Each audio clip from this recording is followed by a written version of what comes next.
నమస్తే, నేను చెవుల కృష్ణాంజనేయులు. ఆంధ్రప్రదేశ్లో అదేవిధంగా భారతదేశ వ్యాప్తంగా గతంలో సిఏఏ పౌరసత్వ సవరణ చట్టం, సిటిజన్ అమెండ్మెంట్ యాక్ట్కి సంబంధించినటువంటి విషయంలో తీవ్రమైనటువంటి నిరసనలు, ఇది ఒక వివాదాస్పదమైనటువంటి చట్టంగా ఉంది అనేటువంటి దాని మీద తీవ్రమైనటువంటి వ్యతిరేకత, దీని మీద చర్చ, కొంతమంది అనుకూలంగాను కొంతమంది వ్యతిరేకంగాను చేసినటువంటి సందర్భం.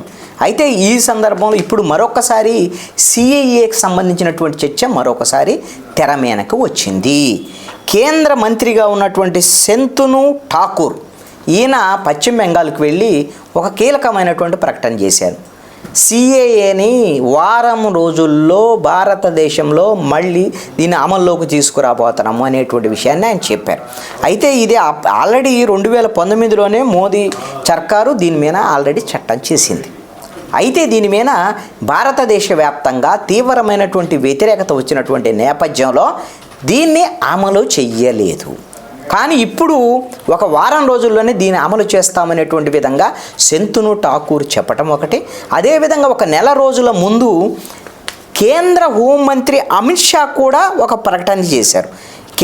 ఈయన స్పష్టం చేసింది, ఎన్డీఏ సర్కారు సిఏఏను పూర్తి స్థాయిలో అమలు చేయటానికి ఎన్డీఏ ప్రభుత్వం పూర్తి సంసిద్ధతగా ఉంది అనేటువంటిది అమిత్ షానే ప్రకటన చేశాడు. దీంతో ఇక ఈ ఎన్నికల్లో కీలకంగా 2024 లోక్సభ ఎన్నికల్లో ఎన్డీఏ కూటమి సిఏఏ చట్టాన్ని ఒక ఆయుధంగా మలుచుకోబోతోంది అనేటువంటి ఒక చర్చ మళ్ళీ భారతదేశ వ్యాప్తంగా మొదలైంది.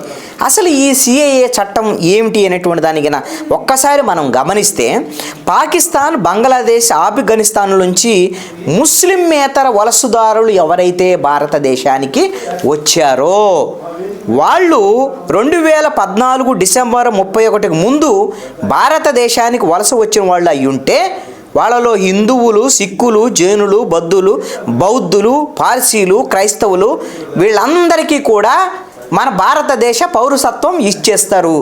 ఈ విధమైనటువంటి ఈ చట్ట సవరణ యొక్క ప్రధానమైనటువంటి ఉద్దేశం ఇది.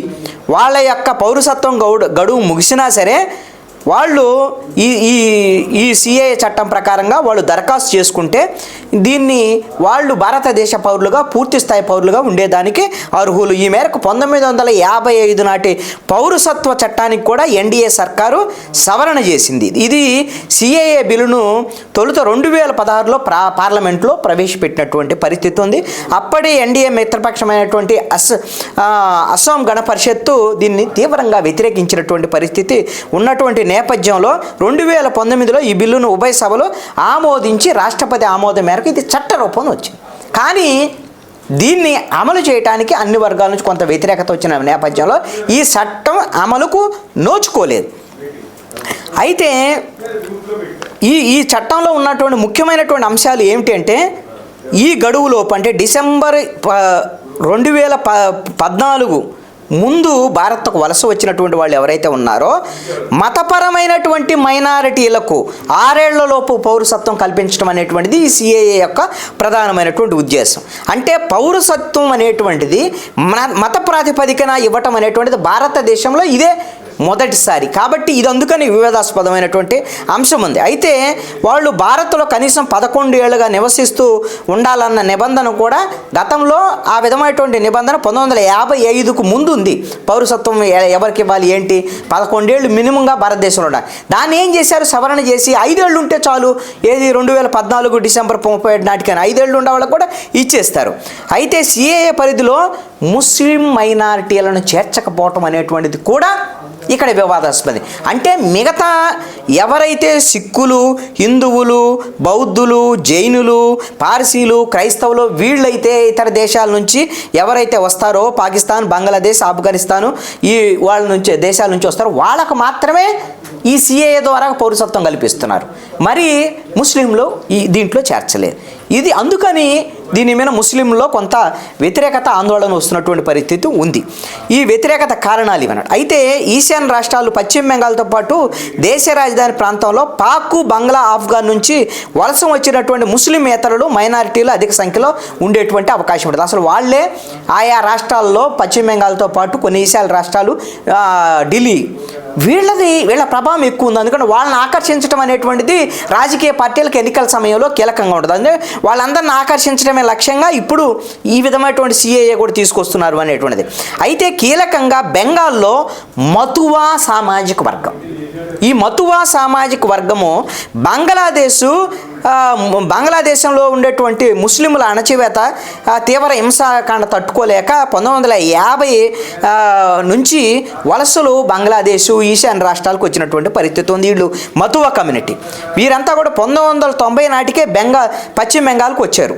వీళ్ళు అసలు పెద్ద ఓటు బ్యాంక్గా పశ్చిమ బెంగాల్లో ఉన్నటువంటి పరిస్థితి. వాళ్ళందరికీ గిన ఇప్పుడు ఈ సిఏఏ బిల్లు ద్వారాగా అసలు భారతదేశ పౌరులుగా గిన ఇచ్చేస్తే వీళ్ళు దీనివల్ల ఏమవుతుంది, స్థానికుల కన్నా వీళ్ళ ప్రభావం అధికంగా అయిపోతుంది. ఇక్కడ సంస్కృతి సంప్రదాయాలు నాగరికత ఇవన్నీ కూడా మారిపోయేటువంటి దానికి అవకాశం ఉంటుంది అనేటువంటి ఒక ఆందోళన కూడా నెలకొన్నటువంటి పరిస్థితి ఉంది. వీళ్ళందరినీ తమ ఓటుగా మలుచుకునేటువంటి ఆలోచనలతోనే ఇప్పుడు బీజేపీ ఎన్డీఏ కూటమి ఈ విధమైనటువంటి ప్రయత్నాలు చేస్తుంది అనేటువంటి ఆలోచన ఉంది. అయితే ముస్లింలు ఎందుకు వ్యతిరేకత ఉంది? ముస్లింలకు ఇతర దేశాల నుంచి వచ్చినటువంటి వాళ్ళకి ఈ సిఏ దాంట్లో లేదు. అయితే కీలకమైనటువంటి అంశం ఏంటంటే, ఇప్పుడు ఏ ధృవీకరణ పత్రాలు లేని ముస్లింలను అక్రమ వలసదారులుగా సిఏఏ ద్వారాగా ముద్ర వేసేదానికి అవకాశం ఉంది అనేటువంటి ఒక ఆందోళన కూడా ముస్లింల్లో ఎక్కువ ఉంది.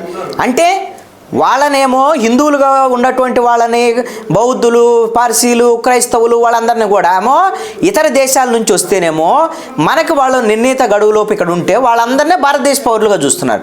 మరి అదే ఇక్కడ ఉండేటువంటి ముస్లింలని వాళ్ళకి సరైనటువంటి వీళ్ళకి సిటిజన్షిప్ మీకు సంబంధించినటువంటి ఆధారాలు లేవు, ధృవీకరణ పత్రాలు లేవు. అంటే వాళ్ళు 10 ఏళ్ళ నుంచి ఉండొచ్చు, 20 ఏళ్ళ నుంచి ఉండొచ్చు, కొన్ని తాతల తండ్రుల నుంచి ఉన్నటువంటి వాళ్ళు కూడా ఉండొచ్చు. మీకు సరైన ధ్రువపత్రాలు లేవు అనేటువంటి పేరుతో, పౌరసత్వ ధ్రువపత్రాలు లేవు అనేటువంటి పేరుతో ఈ దేశం నుంచి వాళ్ళని ఎలగొడతారు అనేటువంటి భయం ముస్లింల్లో అధికంగా ఉంది. ఇది ముస్లింలు వ్యతిరేకించడానికి ప్రధానమైనటువంటి అంశంగా ఉన్నటువంటి పరిస్థితి ఉంది. దీంతో పాటుగా పాకిస్తాన్లో షియా తదితర ముస్లింలు తీవ్రమైన అణచివేతకు గురై భారతదేశానికి వలస వస్తున్నటువంటి పరిస్థితి ఉంది. ఈ సిఏఏ అమలుతో వారి పరిస్థితి ఏంటి? మరి వాళ్ళకి ఇప్పుడు పౌరసత్వం ఇవ్వట్ల సిఏఏ ద్వారా. ఇవ్వనప్పుడు వాళ్ళందరినీ మళ్ళీ తిరిగి ఆయా దేశాలకు మీరు వెళ్ళిపోమని అంటే ఏం చేయాలి? అదేవిధంగా టిబెట్, మయన్మార్, శ్రీలంక నుంచి వలస వచ్చినటువంటి మతపరమైన మైనారిటీలకి ఈ సిఏఏని వర్తింపజేయటం లేదు. ఇది మాకు కొంత ఇబ్బంది కలిగించేటువంటి విధంగా ఉంది అనేటువంటిది కూడా ముస్లింలు అంటున్నారు. ఈ అంశం అయితే ఇప్పటికే సుప్రీంకోర్టులో ఇంకా ఈ అంశం మీద వాదోపవాదాలు జరుగుతున్నాయి. ఇంకా తుది తీర్పుని సుప్రీంకోర్టు ఇచ్చి ఉండలేదు. అయితే ఈ చట్టాన్ని సుప్రీంకోర్టు తీర్పు కన్నా ముందుగానే కేంద్ర ప్రభుత్వం అమలు చేసేదానికి ముందుకెళ్ళేటువంటి పరిస్థితి అయితే మాత్రం కనపడుతోంది. ఇప్పుడు ఆల్రెడీ తృణమూల్ కాంగ్రెస్, అదేవిధంగా కాంగ్రెస్ పార్టీ, ఆర్జేడీ, మజ్లిసు వీళ్ళందరూ కూడా కేసులు వేశారు. జమాయిత్ ఉలేమా ఈ హిందూ అనేటువంటి ఒక స్వచ్ఛంద సంస్థ కూడా దీంట్లో ఇంప్లీడ్ అయింది.